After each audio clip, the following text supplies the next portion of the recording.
My countrymen, kama tusipofanikiwa kuilinda nchi yetu, ipo siku nchi yetu njema tutaipoteza, kwa sababu motive ya mgombea yote ni kushinda uchaguzi. Hata ningekuwa mimi, motive ya mgombea yote ni kushinda uchaguzi, na anaweza kutumia njia ambazo zina damage nchi ili ashinde uchaguzi, lakini motive ya nyie wakuu wa vyombo na vyombo vyetu ni kulinda nchi.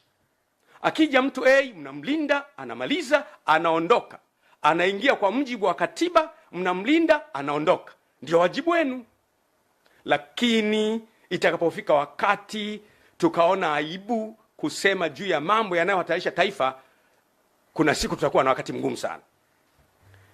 Ndugu zangu, ninyi wakuu wa vyombo ni binadamu. Niruhusini niongee na nyie. Si nyie mnayoendesha haya mambo ya utekaji, si nyie wala sio vyombo vyenu. Si nyie wala sio vyombo vyenu vinavyoendesha mambo ya utekaji. Lakini siku zijazo hamtaepuka kabisa kutamkwa mkiungamanishwa na matukio haya yaliyotokea wakati wa utawala wenu.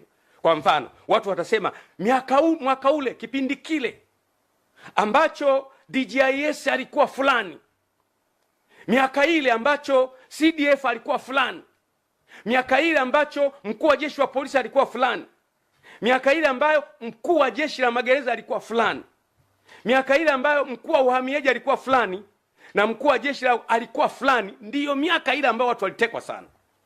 Hamwezi kukana kwamba si ninyi, lakini miaka ijayo historia itawarekodi kwamba ninyi mlipokuwa.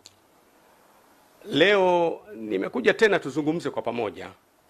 Nimeona ni muhimu sana tuzungumze tena baada ya kuwa nimezungumza mara ya kwanza kwenye ile hotuba yangu tarehe 24 mwezi wa 5 2025.